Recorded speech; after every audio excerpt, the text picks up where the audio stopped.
What's up, internet world? How's everybody doing out there?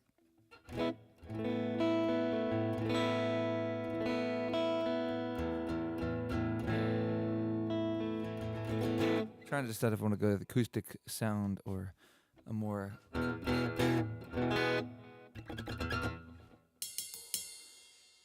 All right, well, I'm on here today to, I don't know, to play around a little bit, and but I wanted to sort of announce the SPACEARK and put it out there into the ether.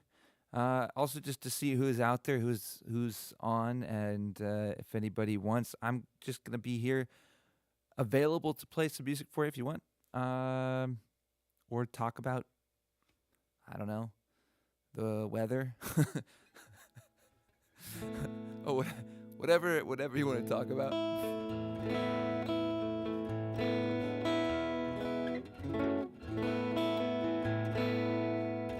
Okay, so the SPACEARK. All right, so shout out to any of my bandmates or post bandmates, if you're out there. So if you happen to see this, I mean, I hope you guys like the loop SPACEARK, and I don't know what to say about it. Well, I built this table here. This is what I'll say about it.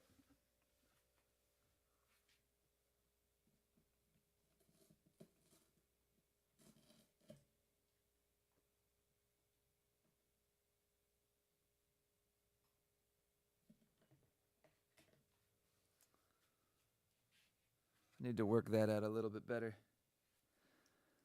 But basically, you have this is the table. So you can see, and I next time I'm gonna put this camera where it's a little more versatile in terms of how I can move it around. I'm trying to create a format that's going to work, or that will be engaging. It will be interesting, where you can see the audience and you can see the table, or you just can see more of what's going on in the atmosphere, in the environment. Oh, that just completely took the whole thing off.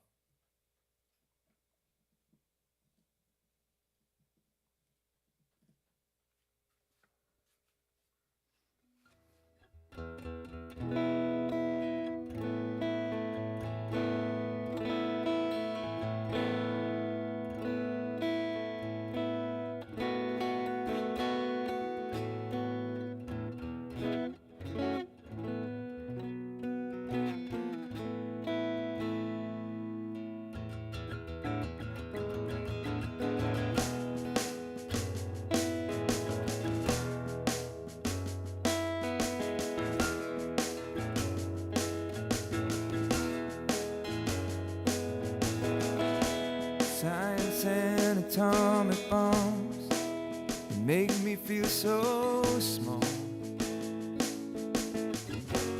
They have the power, they can never know the way I feel. It's in my heart. There's something greater.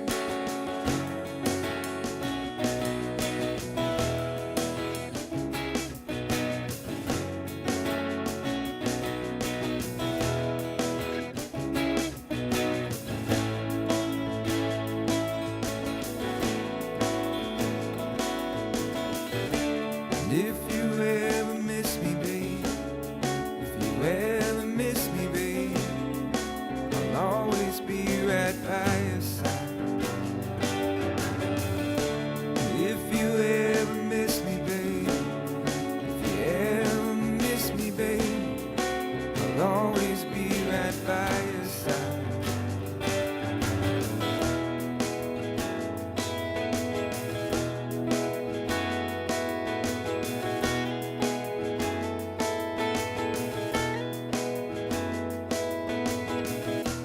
Ignorance and weapons biodegrade. I'll keep us safe.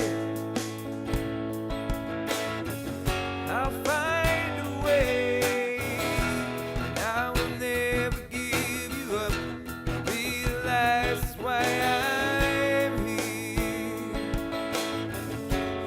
I won't let you fall.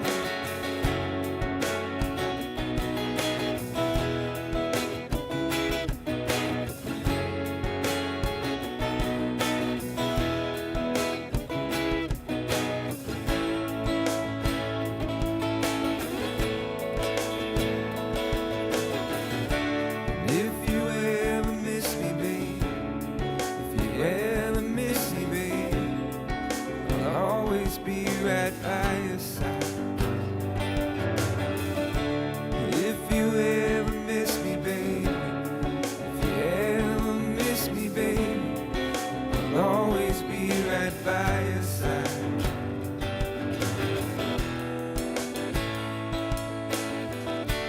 On the bridge to Terabithia, on the bridge to Terabithia, on the bridge to Terabithia, on the bridge to Terabithia.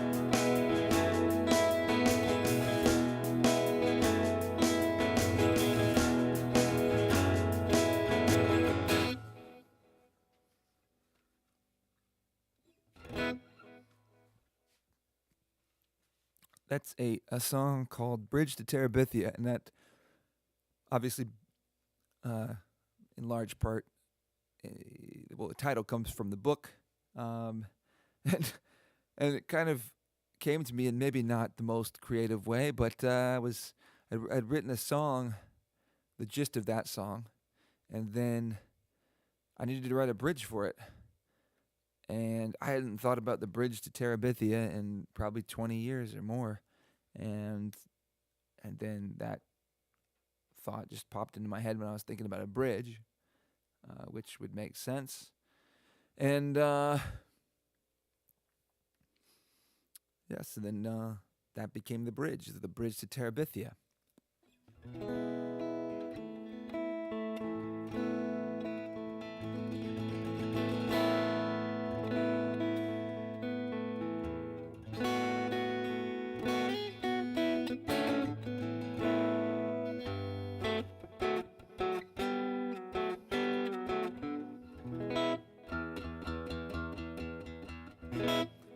So the bridge to Terabithia is it's a bridge to a mythical land, or the bridge itself is sort of the mythical land, is the way that I understand it, or the way that I think about it.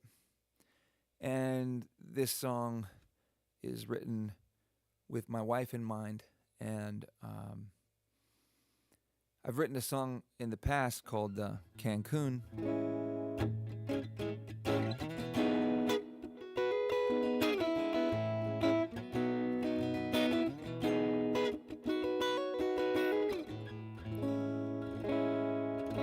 What's up, Internet Land? And so, yeah, Cancun is kind of about, well, it's about Cancun, obviously, but it's more about traveling and sort of the tie that has to your spirit, and in particular for me as it relates to my life is my wife and her desire to travel, and it's like it's something that's almost like a part of her. It's like attached to her spirit. It's like water. She needs it. It's like air. It's it's a necessity, and it gives her life. And so yeah, that's what so Cancun, that experience sort of woke me up to that. Whereas I've always viewed travel as a luxury, and it is a luxury, but it also maybe is essential for some people. For an obvious example would be explorers. They kind of have to travel, and so if anybody identifies as an explorer or feels within themselves that they're an explorer, that's going to be the expression of their life, is what they choose to be in this world, then travel is kind of a necessary component. And I would imagine that exploring is not the only thing that needs travel. I mean, journalism would be another one. In general, journalism needs travel. So there, I made the point. But yeah, Cancun. There's other deeper ways too, where travel.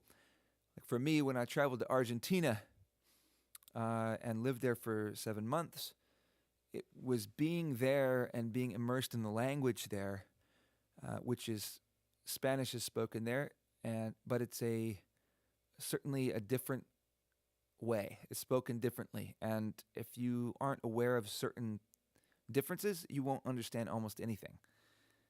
And so, it's when you once you become aware of certain fundamental differences, then it becomes easier to understand if you have an understanding of Spanish in general. But there's plenty of it's a different dialect.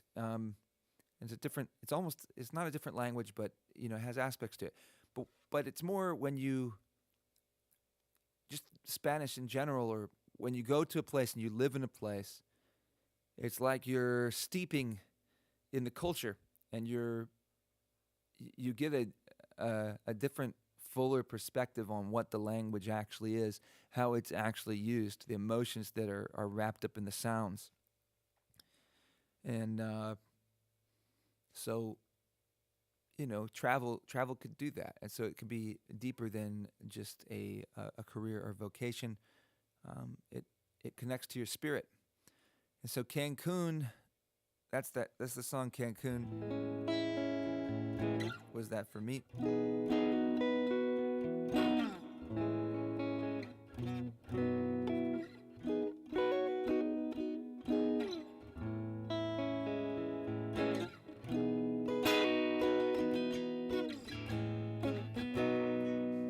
Una pequita y una semana pasamos en México. En México tomamos fotos, manejé un auto y vemos cualquier que se puede. Y otro tiempo puede ser, vamos a regresar, pero a este momento nuestro corazón es lo mismo con el mar. Cancún, Valladolid, las playas del Carmen y Tulum. Si no te procuré, estamos felices y perdidos en qué sería, qué sería, qué sería.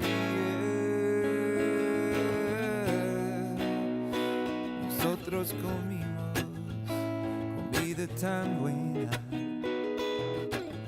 vemos animales que antes nunca ver, hablamos mucho, abrazos dulces, una promesa se levanta dentro de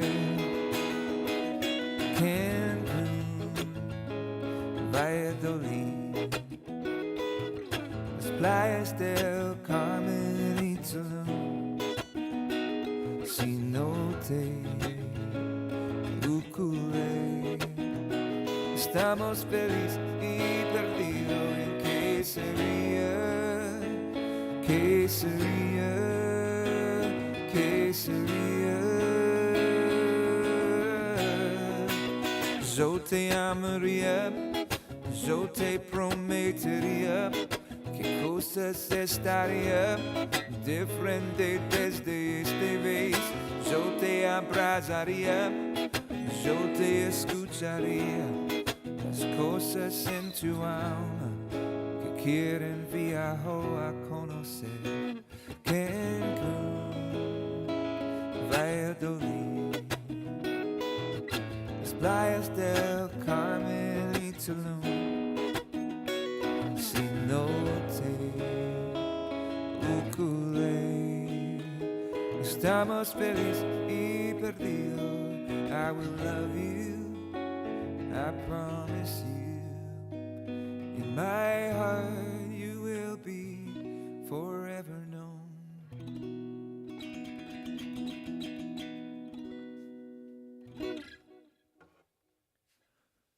So that's Cancun. Obviously, it's written in Spanish, and one day it would be amazing to get to play that song for a Spanish speaking audience.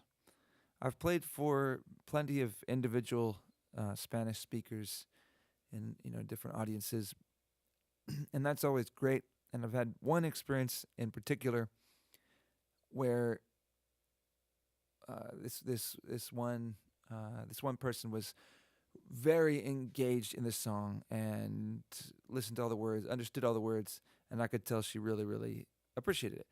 And um, but yeah, lyrically, I don't know. As a lyricist, you wish you want people to understand the lyrics, and you want to see the result of those lyrics. You want to see those lyrics received and understood and experienced and received a benefit from them. And so I've written those lyrics, and yeah, Cancun. It's it's kind of in sync with that with the bridge to Terabithia.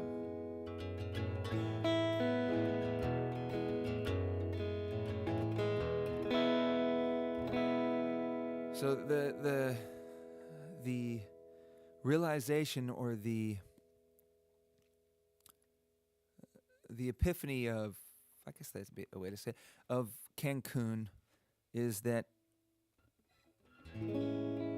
je te amaria, I will love you, je te prometeria, I promise you que cosas estaría, that things will be diferente esta vez, they'll be different after this time. Yo te escucharía, I'll listen to you, yo te abrazaría, yo te abrazaría, I'll hug you, yo te escucharía, I'll listen to you. Las cosas en tu alma, the things in your soul, que las cosas en tu alma que quieren viajo a conocer. It should be viaje. Viajo is probably not right, but okay, the things in your soul that want to travel to know. And conocer, like there's two different forms of to know in Spanish. There's conocer, and I'm forgetting the other one. It's been a minute, but conocer is almost like you can use it to say to meet. There's the language has different certain different subtleties about it, and when they're used, it's poetic. And when you start to see, that's what's beautiful about learning different languages, is they show you how you can communicate the subtleties about life. And that's maybe one of the, it's like when you only speak one language, which is not like I'm super lingual, like I speak passable Spanish, and I'm learning Mandarin. But you don't even have to get to a state of fluency to understand or to have valuable realizations. And the learning another language, when you really start to understand how it's spoken and how it's used, and the depth of meaning or the subtlety, the nuance, then you start to become aware of how a language, if you only speak one, or if you feel like your language covers everything, it doesn't. You can't get too wrapped up in words, because after all, they're words. Life exists outside of words. That's what I'm trying to say. Life exists outside of words. And words just attempt to describe it. And I've said before that words are like moving targets. Because words have a meaning insofar as one person understands a meaning as they speak it, or intends to speak a certain meaning, and the other person understands a meaning. And it's pretty hard to ever,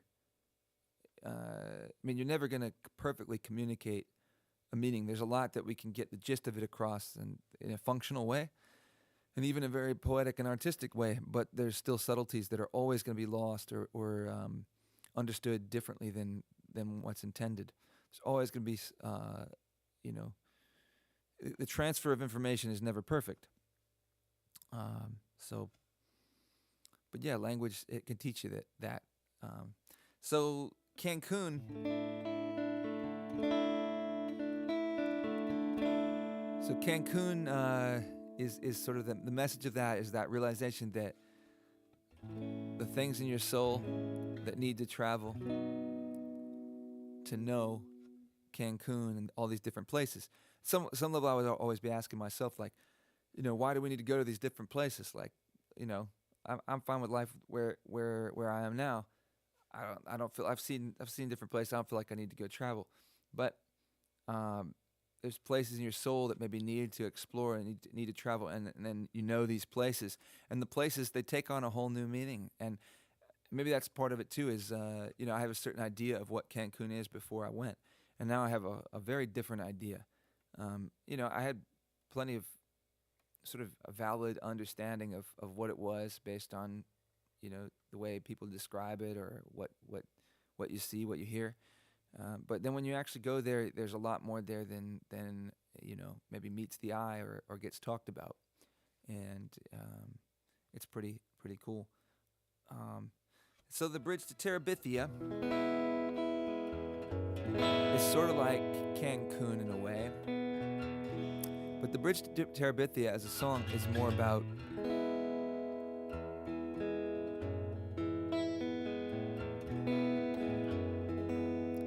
Bridge to Terabithia is about fantasy.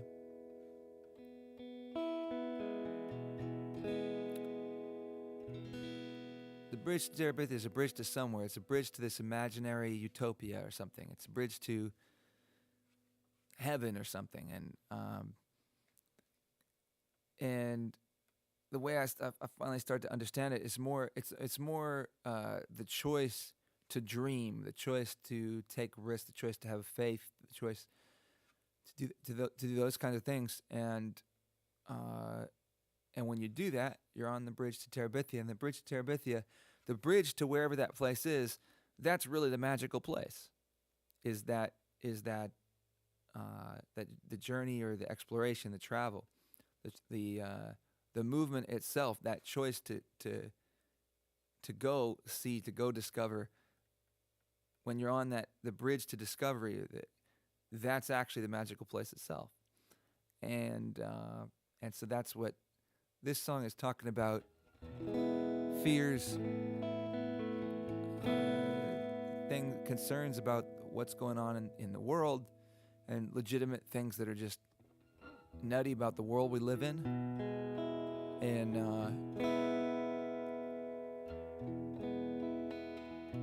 but that. And I always have a part of my brain that's sort of a realist part of my brain that's pretty strong, that needs to be practical, and you need to look at reality for what it is and see the truth and make rational decisions about that. But there's another side of faith and hope and belief.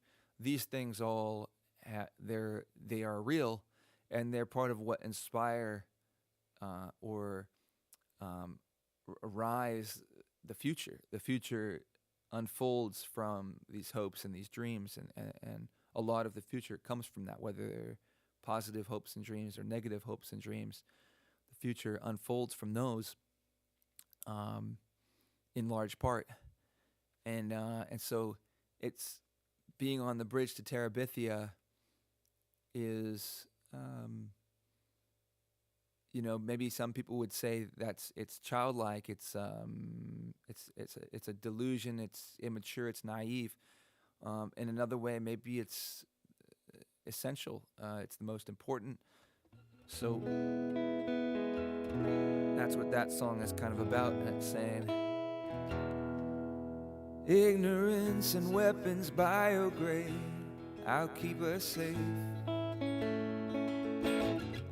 I'll find a way, and I will never give you up. I realize why I am here. fall.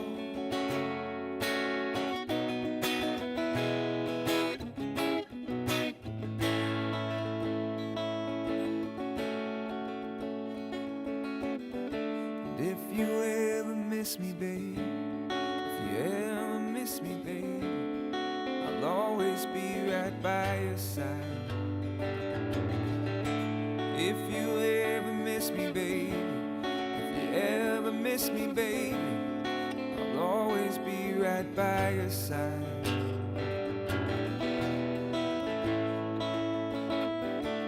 On the bridge to Terabithia, on the bridge to Terabithia, on the bridge to Terabithia, on the bridge to Terabithia.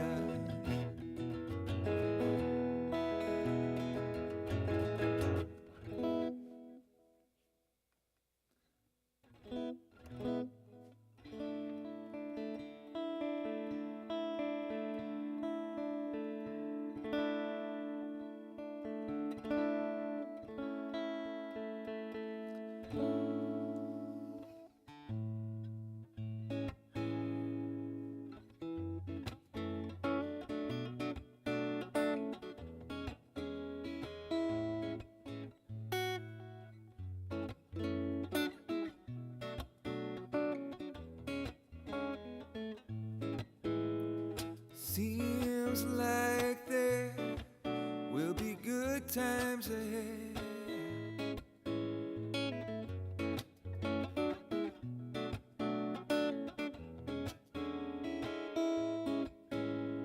Seems like there will be good times ahead.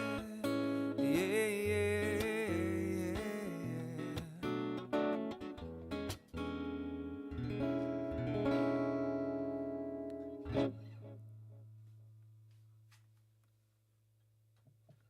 All right, I tell you guys what. I think I need to mow the lawn or something. But I wanted to show this before I log off. I was hoping to catch some folks on here and play for folks, but I don't see that anybody's here. So I am going to demo this. I've announced this before a little bit, but I just want to make it more official. I guess I just got to keep stepping more into it. And I've done this music thing for a pretty long time now, and it's moved in a lot of different directions. And when I started out, I started out playing a few gigs in. I mean, really, it's hard to say when you started actually, because when I started, it's probably when I started playing a snare drum in middle school. That's the first instrument I ever started playing, and that's really kind of the start of me as a musician. But as a performing musician, as a songwriter, as a singer-songwriter, as a solo acoustic performer, that kind of started when I was in the Outer Banks, and I went out and taught kite surfing, and that was a really unique phase of life. And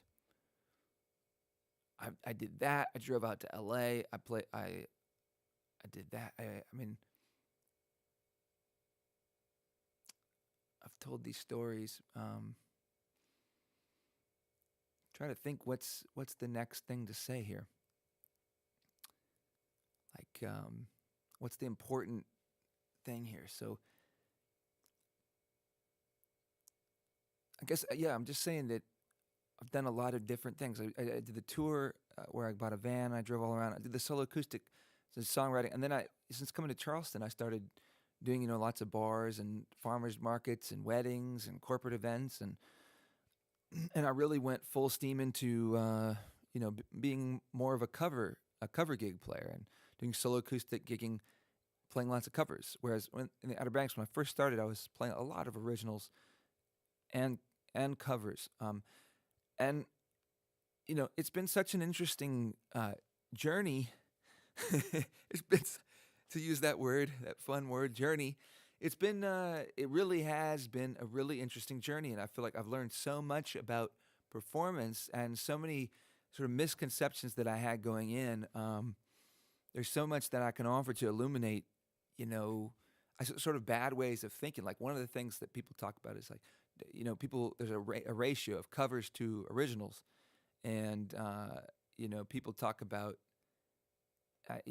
just wanting to play originals or that whole conversation. I feel like there's a lot of flexibility with what you can do, but probably fundamentally the most important thing is that you play stuff you really want to play. Um, you want to try to find a really good balance between playing stuff that you really want to play and you feel really motivated about, but also stuff that people want to listen to. So you got to find the balance. Um, and covers are so great, for anybody that's covers can teach you so much, and there's so many wonderful songs that have structures already figured out that work really well with audiences. And so just getting to do those and have those experiences will just teach you a lot, and then you can start to think about how you can incorporate some of those little skills or tricks into your own songwriting, if you want to focus on originals, so you can do some of those things that drive people, that get people motivated, dancing or engaged, and you learn more about the craft and how you can do that yourself in your own songwriting. And so did that. I did a band, and the band is no more. So anybody that was tuned in to Noah and the SPACEARK, what we were doing in Charleston, we had a great run. We had some really wonderful achievements as a band. Highlights would be the Edisto Blackwater Boogie, also the Mimosa Fest at the Haygood Stadium, downtown Charleston.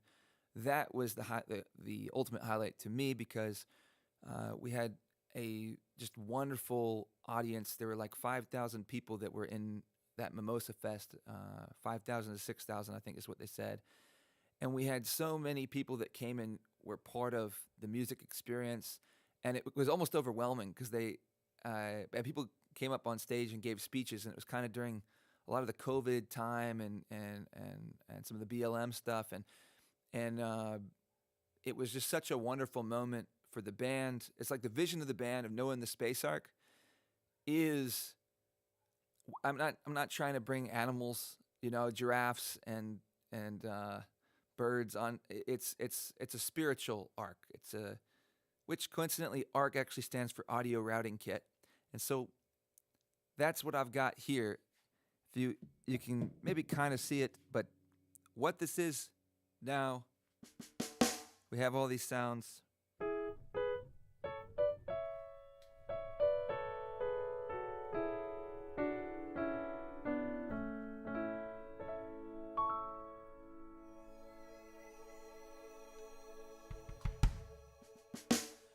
This is now the SPACEARK, and it does, there is I don't know. I hope, I'm really excited about it, and I hope other people will be too. There is a certain, it was great having a band.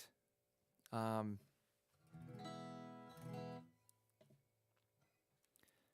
was great having a band, and the band is a special thing. And yeah, we had our accomplishments, but ultimately it's twofold. It's very hard in general to keep a band together. It is, because everybody has different things that they want to get out of a situation, and you're bringing different people together that communicate in different ways and have different ways of expression, and you got to bring everybody together and motivate them towards an objective and a goal, and especially when it's not people's main thing. You kind of have two options. So you can work with people that have day jobs, or you can work with people that it's their main thing. If you're working with people where it's their main thing, there are benefits to that, and you got to make sure that they are getting paid for that. And so there's a big pressure on that side of things. Whereas when you're working with people that they've got day jobs, and so they don't have to worry about the finance side of things. It's that then that side isn't as important. It still matters, um, but it's more about the priorities and the demands that are on everybody's time, and how you can make the band worth it enough.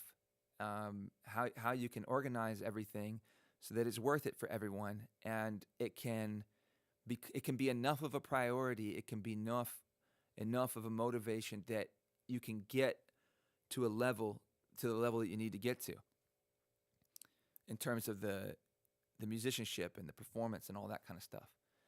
So yeah, it's a challenge, but it's an incredibly rewarding experience to have a band, and so I just want to a shout out to all my guys that made up the SPACEARK, and yeah, I am so glad that we had that time,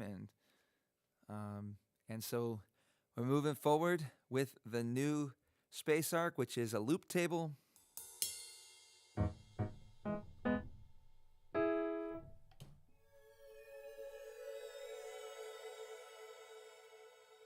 We got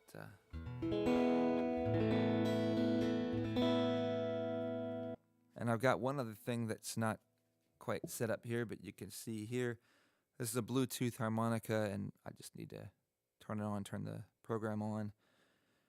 But with this, I can play a lot of what are called VSTs, virtual instruments, like trombone and flute and saxophone, and they are unbelievable sounds that virtual sounds that exist now. That you have all these parameters that you can use, the pedals that are down here, to control while you play it, so it really sounds like a living, breathing instrument. As much as you could possibly imagine a virtual instrument to do it. They're amazing. So the SPACEARK is a loop table, and the idea is just to go out and play music. And I wanted to show this as well. So you've got this.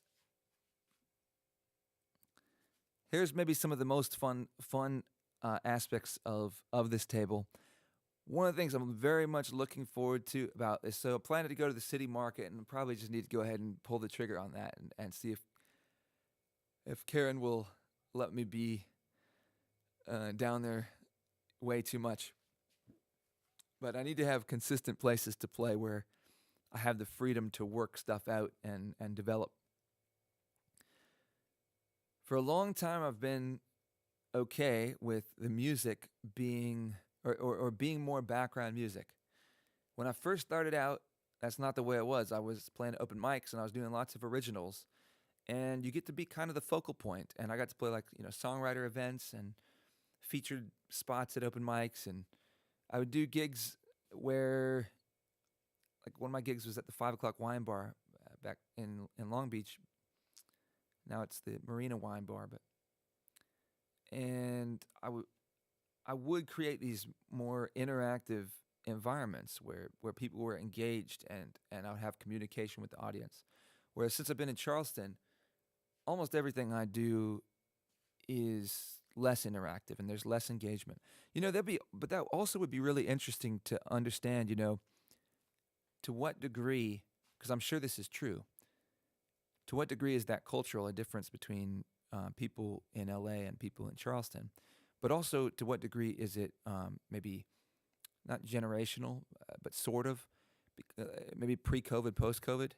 Like that, as time goes on, and more interactions are done through the internet and not in person, that people just lose their social skills.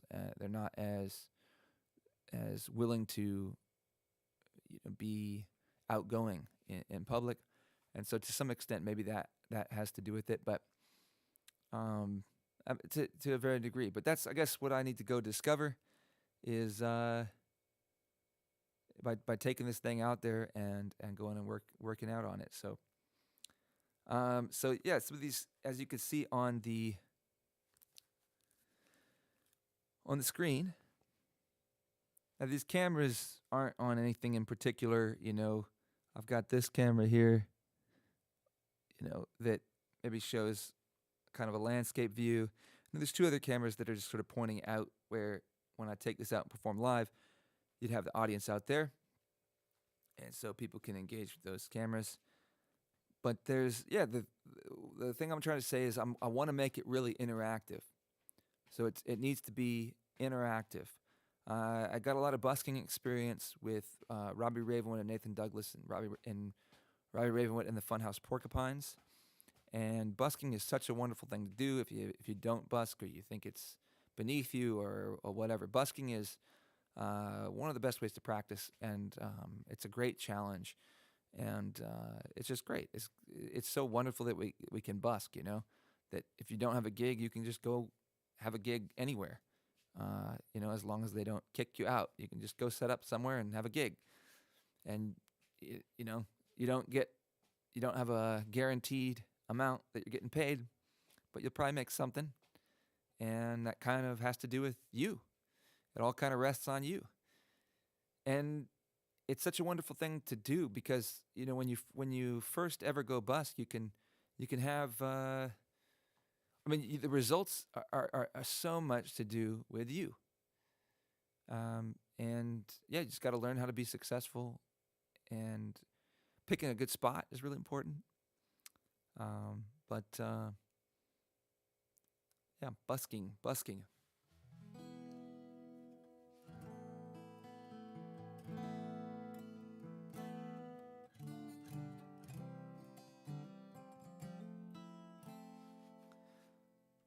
I'm going to do one more song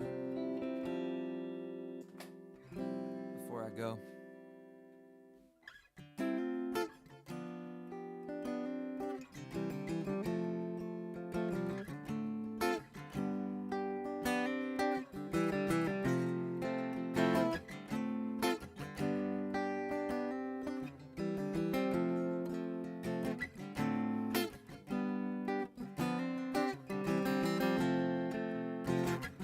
I'm just a dreamer, but I'm hanging on.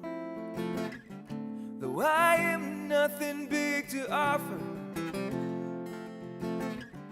I watch the birds as they dive in, then gone. It's like nothing in this world is ever still.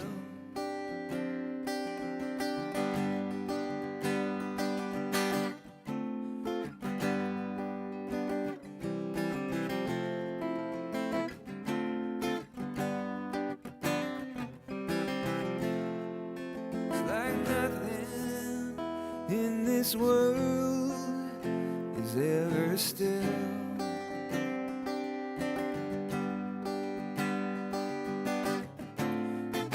I forgot the words.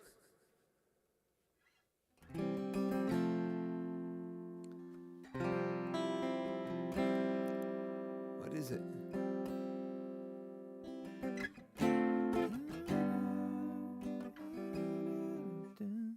All right, let's look it up. I'm going to look it up here.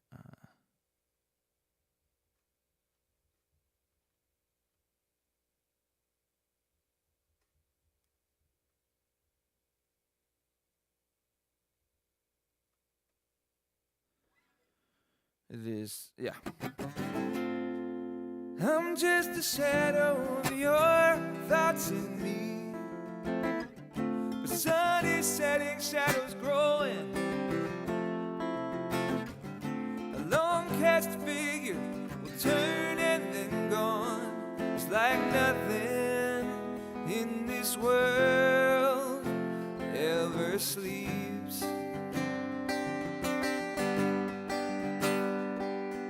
Sometimes the blues is just a passing bird. Why can't that always be? Tossing aside virtuous crown, just enough dark to see how you're the light over me.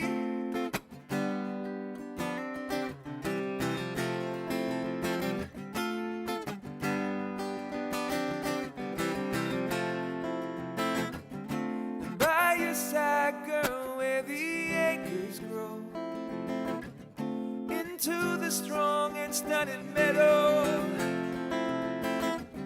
A cowboy stumbling in the finest field, and nothing good out there won't be old. Sometimes the blues is just a passing bird. Why can't that always be? Tossing aside from your virtuous crown, just enough dark to see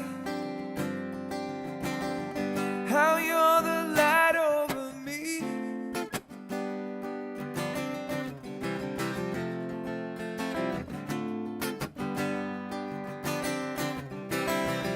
You're the light over me.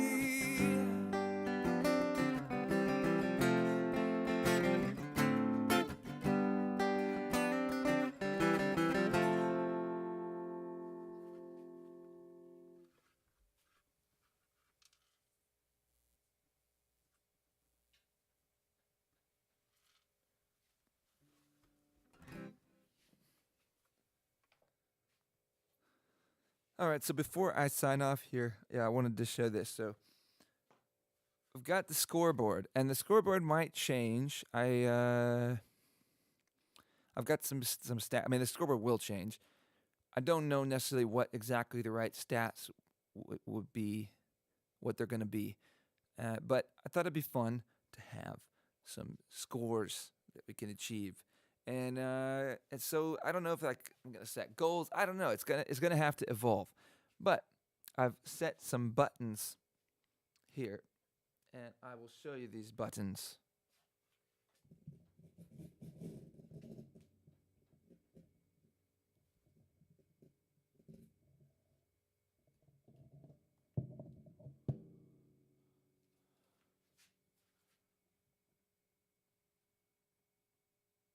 Can you see the buttons?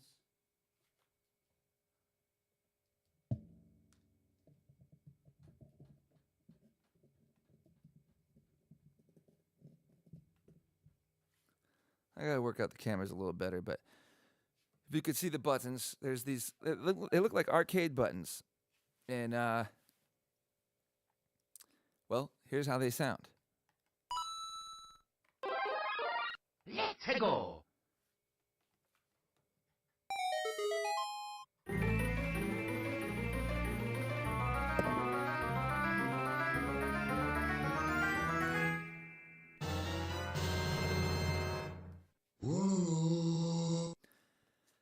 All right, so you can see, every time you press Let's one of the go. buttons, it updates the scoreboard. I actually had to work kind of hard on this. Took some time to set this all up. But you got, the Mario sounds. So the idea here is if you come up and throw $1 in the tip bucket, you press the green button, and you push it for how many you tipped. If you tipped 20, you push it 20 times,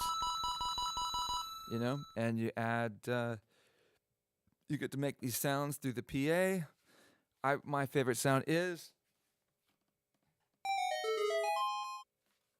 if you recognize these sounds, they're from different video games. And so that's part of what I want to do is make the busking almost like a video game. So it kind of takes me out of this where I just go and play the game and I don't take it too seriously. I go play the game. I go see if how I can perform and then I go home, and so I can have different scores. Let's go. Let's go. Let's go. And these are all Mario sounds. That's the coin sound. This is the like he eats a mushroom. Let's go. That's just him going, "Let's go." And then you got.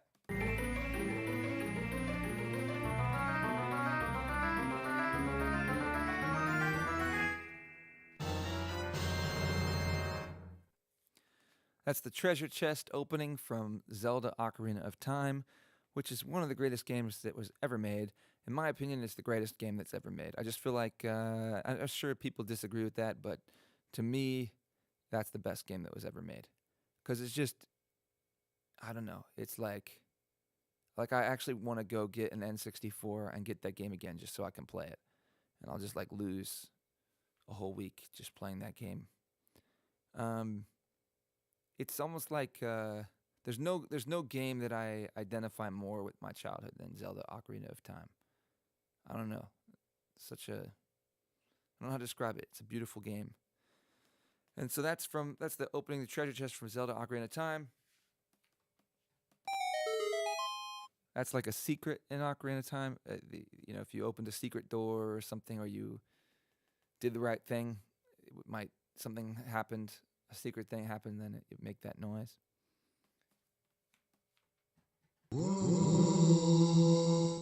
And that is the monks from Age of Empires. And so that's a shout out for everyone we used to play Age of Empire AOE with. When I was in college, went to UT Knoxville, North Carrick dormitory. They were all on a LAN, like the internet was all kind of connected, so we could kind of I think if I'm remembering right, we could create like a LAN connection, and we'd have Age of Empire, like 4v4, wars, AOE 2. And so those are the sounds that the monks make when they're trying to convert somebody. And we had one of the guys that we would play with. His name was Rolando, and we would always like spam that sound because you could have that sound. You could enter in certain numbers that would trigger sounds, and there were funny ones like "Nice town, I'll take it." Like I would try to remember some of the ones, but that was one of them. And we would just spam it because we'd be like "Rolalo, Rolando, Rolalo, Rolalo." That brings back memories. Rolalo. It's just like spamming the chat with "Rolalo." So, well, the monks, what they would do is they'd try to. You would have a monk unit. You'd try to convert somebody. And you try to convert one of the enemy soldiers or whatever, one of the villagers, and or even a trebuchet. And yeah, so that's what I've put. So the scoreboard, Wololo, is for converts, and so I'm at least at this moment regarding a convert as like a new fan. I don't know exactly what that means. Okay, but maybe I can use it kind of playfully. Like if I engage somebody, I'll hit the wololo, wololo, or if the other one, the opening the treasure chest, is if somebody buys a piece of merch. It's loot. You get some loot. So if somebody picks up some loot, I'll hit that thing.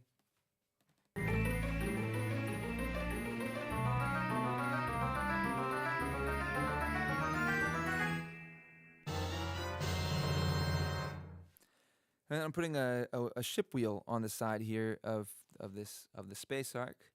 The SPACEARK's gonna have a ship wheel in it, and when somebody's gonna spin the ship wheel to potentially win a prize, you have like maybe 8 different prizes you can win.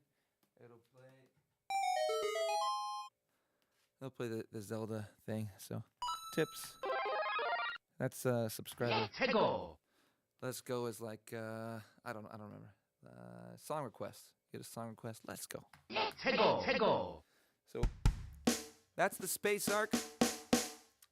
And yeah, if anybody, thanks for tuning in, checking out. I'm gonna be doing this down at the city market, and I'm just gonna keep doing it and until it gets some momentum, and or if not, that's just what I'm gonna do. So peace out, everybody, and see y'all in the next video. Later.